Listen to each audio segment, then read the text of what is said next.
ओम शांति। आज 28 अप्रैल 2025 के महावाक्यों में मधुबन से प्यारे मीठे बाप दादा ने कहा, मीठे बच्चे, तुम्हारा प्यार विनाशी शरीरों से नहीं होना चाहिए। एक विदेही से प्यार करो। देह को देखते हुए नहीं देखो। तो जब हम आत्मिक स्थिति में स्थित होंगे तो हमारा प्रेम सर्व आत्माओं के प्रति होगा, और सबसे पहले बाबा के प्रति, परमात्मा के। प्रश्न है, बुद्धि को स्वच्छ बनाने का पुरुषार्थ क्या है? स्वच्छ बुद्धि की निशानी क्या होगी? उत्तर है, देही अभिमानी बनने से ही बुद्धि स्वच्छ बनती है। ऐसे देही अभिमानी बच्चे अपने को आत्मा समझ एक बाप को प्यार करेंगे, बाप से ही सुनेंगे।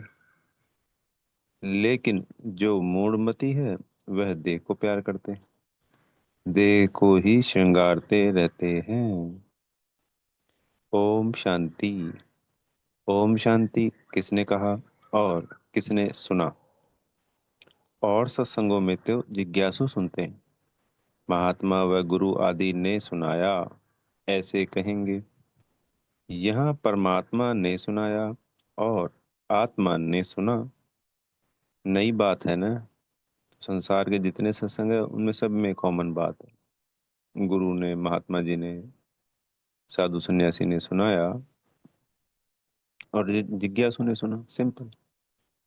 पर ये परमात्मा का घर है, परमात्मा की क्लास है।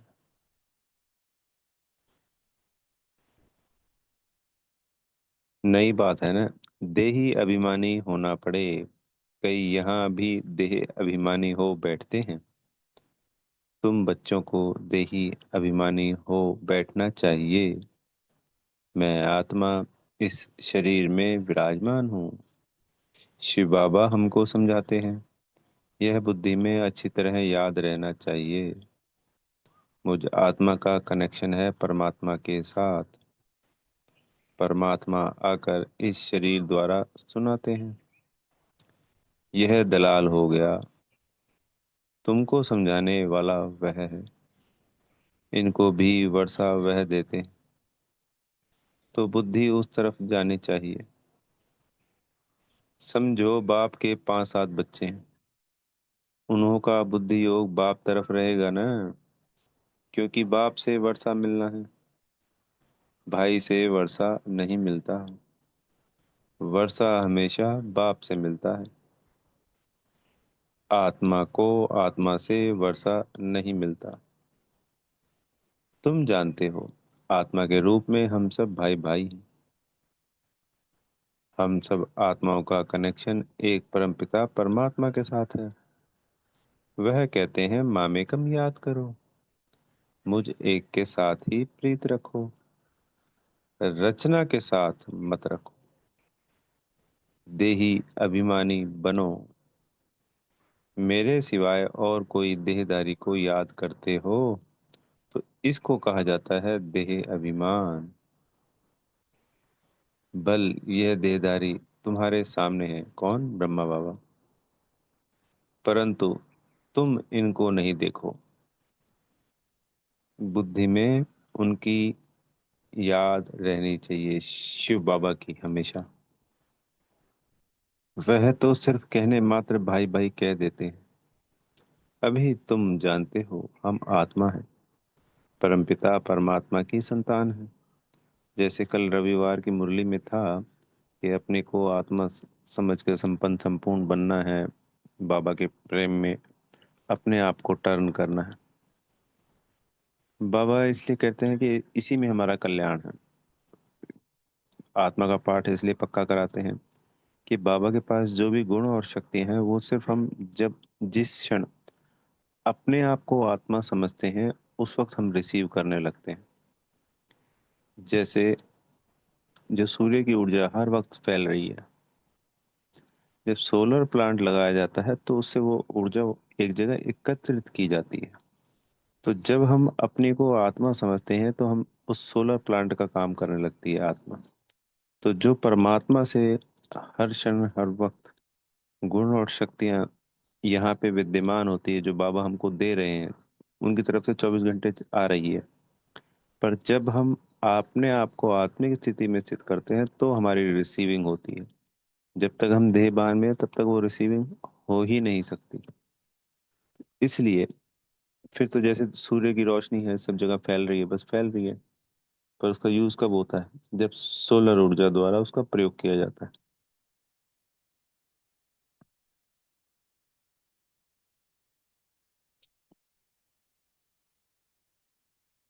अभी तुम जानते हो हम आत्मा है, परमपिता परमात्मा की संतान है।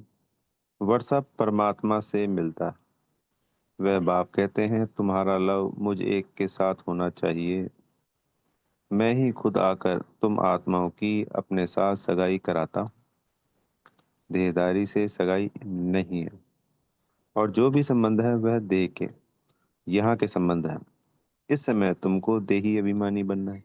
तो देह के संबंध तो हमने 83 जन्म निभा लिए। सत्य उत्तरता में भी तो देह के ही संबंध होते हैं। ठीक है, हम अपने को आत्मा समझ रहे होते हैं, और प्रेम होता है, नष्ट मोह होते हैं, किसी के साथ मोह नहीं होता है। पर संबंध तो देह के होते हैं ना। हमारा तो संसार में नेचुरल एक ही संबंध है, इस तीनों लोकों में। वो परमात्मा है और हम सब आत्मा उनके बच्चे हैं, बस। ये एक ही संबंध है, इसके अलावा कोई संबंध नहीं। हम आत्मा बाप से सुनते हैं। बुद्धि बाप तरफ जानी चाहिए। बाप इनके बाजू में बैठ हमको नॉलेज देते हैं। उसने शरीर का लोन लिया हुआ है। आत्मा इस शरीर रूपी घर में आकर पार्ट बजाती है। जैसे कि वह अपने को अंडर हाउस अरेस्ट कर देती है पार्ट बजाने के लिए। है तो फ्री, परंतु इसमें प्रवेश कर अपने को इस घर में बंद कर पार्ट बजाती है। आत्मा ही एक शरीर छोड़ दूसरा लेती है, पार्ट बजाती है। इस समय जो जितना देही अभिमानी रहेंगे वह उच्च पद पाएंगे। बाबा के शरीर में भी तुम्हारा प्यार नहीं होना चाहिए, रिंचक मात्र भी नहीं। यह शरीर तो कोई काम का नहीं है। तो इस समय शरीर में प्रवेश करता हूँ सिर्फ तुमको समझाने के लिए। यह है रावण का राज्य, पराया देश। रावण को जलाते हैं परंतु समझते नहीं है। चित्रराज जो भी बनाते हैं उनको जानते नहीं है, बिल्कुल ही मूढ़मती है। रावण राज्य में सब मूढ़मती हो जाते हैं। देह अभिमान है ना, तुच्छ बुद्धि बन गए हैं। बाप कहते हैं मूढ़मती जो होंगे वह देह को याद करते रहेंगे। मोटी बुद्धि देह से प्यार रखेंगे। स्वच्छ बुद्धि जो होंगे वह तो अपने को आत्मा समझ परमात्मा को याद कर परमात्मा से सुनते रहेंगे। इसमें ही मेहनत है। यह तो बाप का रथ है। बहुतों का इनसे प्यार हो जाता है। जैसे हुसैन का घोड़ा, उनको कितना सजाते हैं। अब महिमा तो हुसैन की है, घोड़े की तो नहीं। जरूर मनुष्यों के तन में हुसैन की आत्मा आई होगी ना। वह इन बातों को नहीं समझते। तो हुसैन हो गए शिव बाबा, और घोड़ा हो गया, रथ हो गया ब्रह्मा बाबा। अभी इसको कहा जाता है राजस्व, अश्वमेध, अविनाशी, रुद्र ज्ञान यज्ञ। तो ये हमारे यज्ञ का नाम है। दोबारा सुनेंगे और इसको याद भी करेंगे। राजस्व, अश्वमेघ, अविनाशी, रुद्र, गीता ज्ञान यज्ञ। अश्व नाम सुनकर ही उन्होंने फिर घोड़ा समझ लिया है।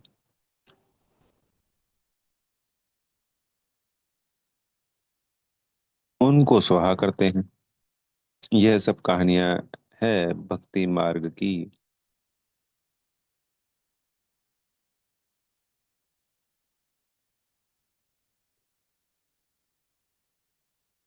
तो भक्ति मार्ग में भी जो अश्वमेघ यज्ञ करते हैं तो उसमें घोड़ा दौड़ाते थे।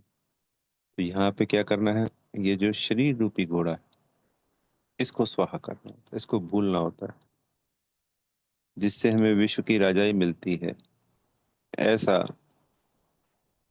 यज्ञ से कहते हैं ना, फल की प्राप्ति होती है। तो इस यज्ञ में जब हम इस देह को स्वाहा करते हैं तो उससे जो राजाई मिलती है।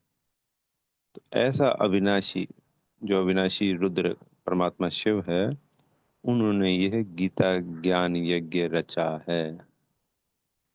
इस गीता ज्ञान यज्ञ में, जो कि अविनाशी रुद्र परमात्मा शिव ने रचा है, उसमें इस देह को स्वाहा करने से हमें राजाई प्राप्त होती है। तो इसका नाम हो गया राजस्व अश्वमेध अविनाशी रुद्र गीता ज्ञान यज्ञ। यह सब कहानियां हैं भक्ति मार्ग की। अभी तुमको हसीन बनाने वाला मुसाफिर तो यह है ना। अभी तुम जानते हो हम पहले गोरे थे फिर सांवरे बने हैं। जो भी आत्माएं पहले पहले आती हैं तो पहले सतो प्रधान हैं, फिर सतो रजो तमो में आती हैं। बाप आकर सबको हसीन बना देते हैं। जो भी धर्म स्थापन अर्थ आते हैं वह सब हसीन आत्माएं होती हैं। बाद में कामचिता पर बैठ काली हो जाती हैं। पहले सुंदर फिर शाम बनती है। यह नंबर वन में पहले पहले आते हैं ब्रह्मा बाबा, तो सबसे जास्ती सुंदर बनते हैं। इन जैसा नेचुरल सुंदर कोई हो ना सके। किन जैसा?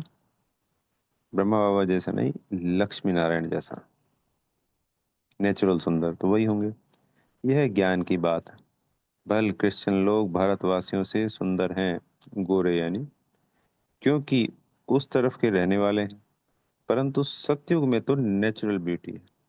आत्मा और शरीर दोनों सुंदर हैं। इस समय सब पतित सांवरे हैं। फिर बाप आकर सबको सुंदर बनाते हैं। पहले सतो प्रधान पवित्र होते हैं, फिर उतरते उतरते कामचिता पर बैठ काले हो जाते हैं। अब बाप आया है सभी आत्माओं को पवित्र बनाने। बाप को याद करने से ही तुम पावन बन जाएंगे।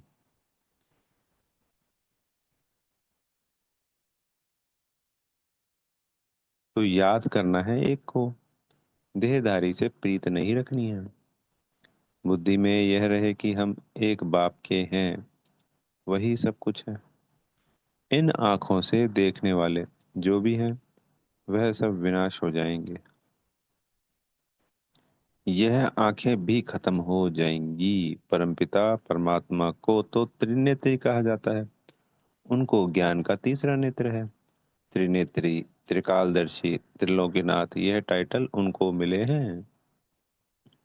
देखो, तीनों कालों को जानने वाला, आदि मध्य अंत को जानने वाला त्रिकालदर्शी, त्रिलोकीनाथ, तीनों लोकों का मालिक स्वामी त्रिलोकीनाथ। ज्ञान का तीसरा नेत्र उनके पास, त्रिनेत्री, जो कि हम बच्चों को देते हैं वो। अभी तुमको तीनों लोकों का ज्ञान है, फिर यह गुम हो जाता है। जिसमें ज्ञान है वही आकर देते हैं। तुमको बाप 84 जन्मों का ज्ञान सुनाते हैं। बाप कहते हैं अपने को आत्मा समझो। मैं इस शरीर में प्रवेश कर आया हूँ तुमको पावन बनाने। मुझे याद करने से ही पावन बनेंगे, और कोई को याद किया तो सतो प्रधान बन नहीं सकेंगे। पाप कटेंगे नहीं तो कहेंगे विनाश काले विपरीत बुद्धि विंशंति। मनुष्य तो बहुत अंधश्रद्धा में है, देहधारियों में मोह रखते हैं। अब तुमको देही अभिमानी बनना है। एक में ही मोह रखना है, दूसरे कोई में मोह है तो गोया बाप से विपरीत बुद्धि है। बाप कितना समझाते हैं, मुझ बाप को ही याद करो, इसमें ही मेहनत है। तुम भी कहते हो हम पतितों को आकर पावन बनाओ। बाप ही पावन बनाते हैं। तुम बच्चों को 84 जन्मों की हिस्ट्री ज्योग्राफी बाप ही समझाते हैं। वह तो सहज है ना। बाकी याद की ही डिफिकल्टी दे डिफिकल्ट सब्जेक्ट है। बाप के साथ योग रखने में कोई भी होशियार नहीं है। जो बच्चे याद में होशियार नहीं, वह जैसे पंडित। तो फिर ये ज्ञान हमारे लिए पंडित हो जाता है अगर हम बाबा को याद नहीं करते तो। ज्ञान में भल कितने भी होशियार हो, याद में नहीं रहे तो वह पंडित है। बाबा पंडित जी की एक कहानी सुनाते हैं, जिसमें जिसको सुनाया वह तो परमात्मा को याद कर पार हो गया। और पंडित जी का दृष्टांत भी तुम्हारे लिए है। यानी हम स्वयं तो परमात्मा को याद नहीं करें, उनकी श्रीमत का फॉलो नहीं करें, और दूसरों को जाके कहें कि ऐसे ऐसे बाबा आया है, ये ज्ञान है, या ब्राह्मणों को कहें कि भाई तुम बाबा को याद करो, तो वो फिर पंडित जी वाली बात हो जाती है कि खुद तो राम को याद करता नहीं है और दूसरों को कहता है कि राम राम का।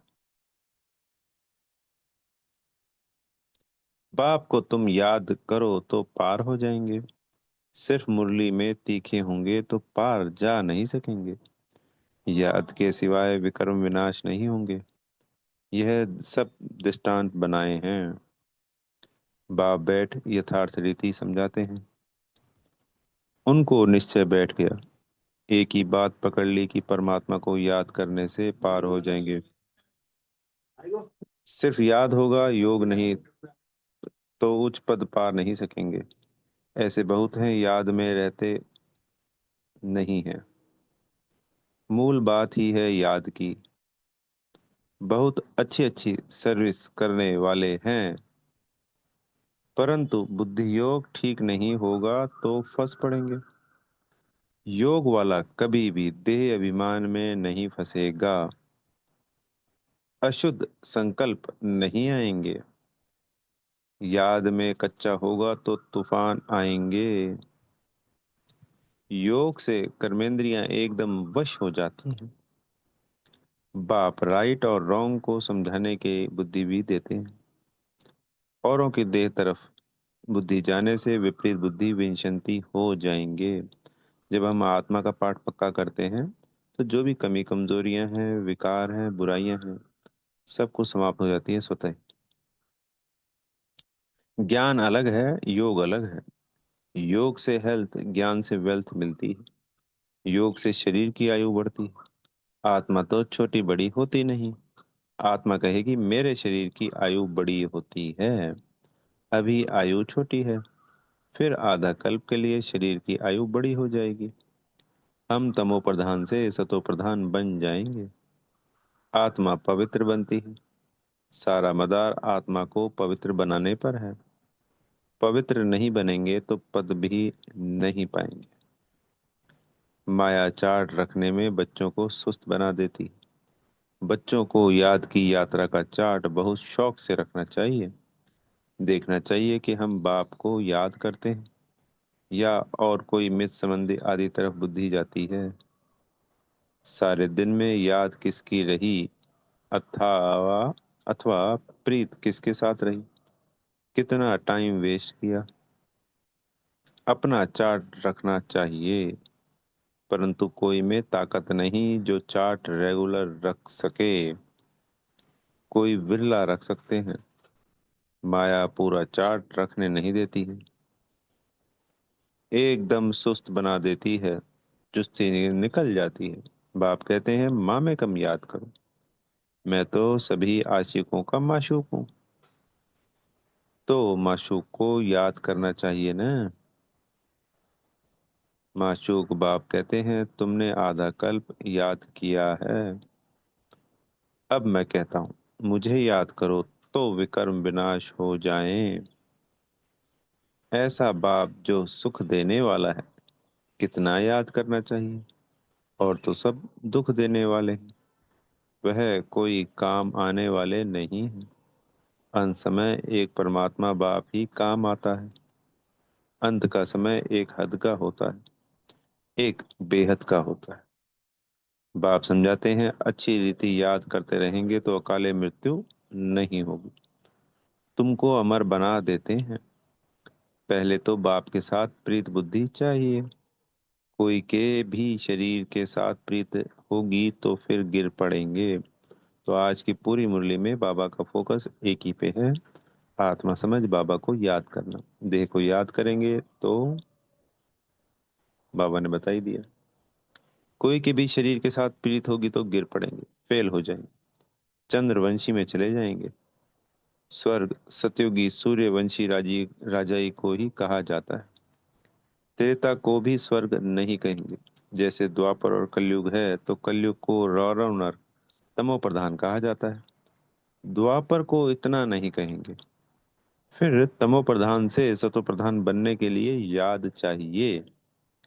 कुछ भी समझते हैं हमारी फलाने से बहुत प्रीत है, उसके आधार बिगर हमारा कल्याण नहीं होगा। अब ऐसी हालत में अगर मर जाएं तो क्या होगा? विनाश काले विपरीत बुद्धि विनश्यंति। धूल छाई पद पालेंगे। आजकल दुनिया में फैशन की भी बहुत बड़ी मुसीबत है। अपने पर आशिक करने के लिए शरीर को कितना टिप टॉप करते हैं। अब बाप कहते हैं बच्चे किसके भी नाम रूप में मत फंसो। लक्ष्मी नारायण की ड्रेस देखो कितनी रॉयल है। वह है ही शिवालय। इसको कहा जाता है वैशाल्य। इन देवताओं के आगे जाकर कहते हैं हम वैशाल्य के रहने वाले हैं। आजकल तो फैशन की ऐसी मुसीबत है, सबकी नजर चली जाती है, फिर पकड़कर भगा ले जाते हैं। सत्युग में तो कायदे से चलन होती है, वहां तो नेचुरल ब्यूटी है ना, अंधश्रद्धा की बात नहीं। यहाँ तो देखने से दिल लग जाती है, तो फिर और धर्म वालों से भी शादी कर लेते हैं। अभी तुम्हारी है ईश्वरीय बुद्धि। पत्थर बुद्धि से पारस बुद्धि बाप के सिवाय कोई बना ना सके। वह है ही रावण संप्रदाय। तुम अभी राम संप्रदाय बने हो। पांडव और कौरव एक ही संप्रदाय के थे। बाकी यादव हैं यूरोपवासी। गीता से कोई भी नहीं समझते कि यादव यूरोपवासी। वह तो यादव संप्रदाय भी यहाँ का कह देते हैं। बाप बैठ समझाते हैं यादव है यूरोपवासी, जिन्होंने अपने विनाश के लिए यह मुसल आदि बनाए हैं। पांडवों की विजय होती है। वह जाकर स्वर्ग के मालिक बनेंगे। तो हम पांडव, यानी पांडव में ये नहीं कि भाई लोग सभी आ गए, आत्मा की बात है। जितने भी बाबा को पहचानते हैं ब्राह्मण बच्चे हैं वो सभी पांडव हैं। जो भारतवासी बाकी के हैं, जो बाबा को नहीं पहचानते वो कौरव हो गए, और बाकी जो यूरोप वासी हैं वो यादव हो गए। परमात्मा ही आकर स्वर्ग की स्थापना करते हैं। शास्त्रों में तो दिखाया है पांडव गल मरे। फिर क्या हुआ? कुछ भी समझ नहीं। पत्थर बुद्धि है ना। ड्रामा के राज को जरा भी कोई जानते नहीं। बाबा के पास बच्चे आते हैं, कहता हूँ भल जेवर आदि पहनो। कहते हैं बाबा यहाँ जेवर शोभते कहाँ हैं? पतित आत्मा पतित शरीर को जेवर क्या शोभेंगे? वहां तो हम इन जेवरों आदि से सजे रहेंगे। अथाह धन होता है, सब सुखी ही सुखी रहते हैं। भल वहां फील होता है, यह राजा है हम प्रजा हैं। परंतु दुख की बात नहीं। यहाँ अनाज आदि नहीं मिलता है तो मनुष्य दुखी होते हैं। वहां तो सब कुछ मिलता है। दुख अक्षर मुख से निकलेगा नहीं। नाम ही है स्वर्ग। यूरोपियन लोग उनको पैराडाइज कहते हैं। समझते हैं वहाँ गॉड गॉडेज रहते थे, इसलिए उन्हों के चित्र भी बहुत खरीद करते हैं। परंतु वह स्वर्ग फिर कहाँ गया यह किसको भी पता नहीं। तुम अभी जानते हो यह चक्र कैसे फिरता है। नई सो पुरानी, पुरानी सो फिर नई दुनिया बनती है। देही अभिमानी बनने में बड़ी मेहनत है। तुम देही अभिमानी बनने से इन अनेक बीमारियों आदि से छूट सकेंगे। बाप को याद करने से उच्च पद पा लेंगे। अच्छा, मीठे मीठे सिकी लदे बच्चों प्रति माता पिता बाप दादा का याद प्यार और गुड मॉर्निंग। रूहानी बाप की रूहानी बच्चों को नमस्ते। हम रूहानी बच्चों की प्यारे मीठे रूहानी माता पिता बाप दादाजी को याद प्यार गुड मॉर्निंग और नमस्ते। धारणा के लिए मुख्य सार में पहला पॉइंट, किसी भी देहधारी को अपना आधार नहीं बनाना है। शरीरों से प्रीत नहीं रखनी है, दिल की प्रीत एक बाप से रखनी है। किसी के नाम रूप में नहीं फंसना है। दूसरा पॉइंट है, याद का चार्ट शौक से रखना है, इसमें सुस्त नहीं बनना है। चार्ट में देखना है मेरी बुद्धि किसकी तरफ जाती है, कितना टाइम वेस्ट करते हैं। सुख देने वाले बाप कितना समय याद रहता है। सदगुरु जी से वरदान मिल रहा है, स्वयं में समाएंगे गृहस्थ व्यवहार में और ईश्वरीय व्यवहार दोनों की समानता द्वारा सदा हल्के और सफल भव। सभी बच्चों को शरीर निर्वाह और आत्म निर्वाह की डबल सेवा मिली हुई है, लेकिन दोनों ही सेवाओं में समय का, शक्तियों का समान अटेंशन चाहिए। यदि श्रीमत का कांटा ठीक है तो दोनों साइड समान होंगे, लेकिन गृहस्थ शब्द बोलते ही गृहस्थी बन जाते हो तो बहानेबाजी शुरू हो जाती है। इसलिए गृहस्थी नहीं, ट्रस्टी हैं। इस स्मृति से गृहस्थ व्यवहार और ईश्वरीय व्यवहार दोनों में समानता रखो तो सदा हल्के और सफल रहेंगे। तो जैसे ही ट्रस्टी होते हैं तो डिटैच हो जाता है, मोह नहीं रहता है किसी भी कर्म में।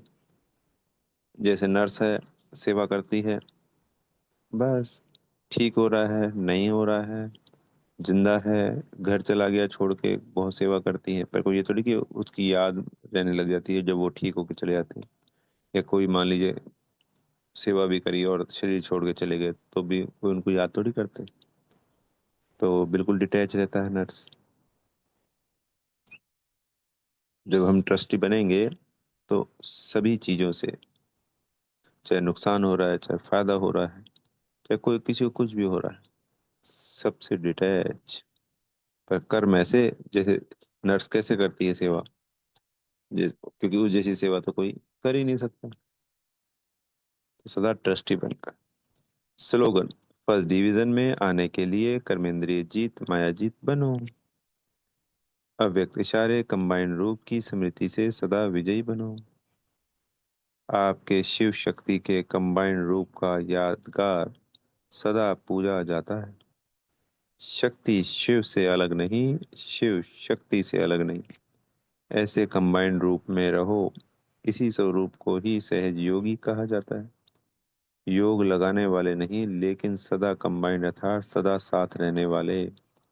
जो वायदा है कि सदा साथ रहेंगे, साथ जिएंगे, साथ चलेंगे, यह पक्का वायदा याद रखो। अच्छा, ओम शांति। बेहद का धन्यवाद मेरे प्यारे मीठे माता पिता बाप दादा जी का, आप सभी आत्मा भाइयों का, और दिल से बेहद की शुभकामनाएं, शुभ भावनाएं। ओम शांति।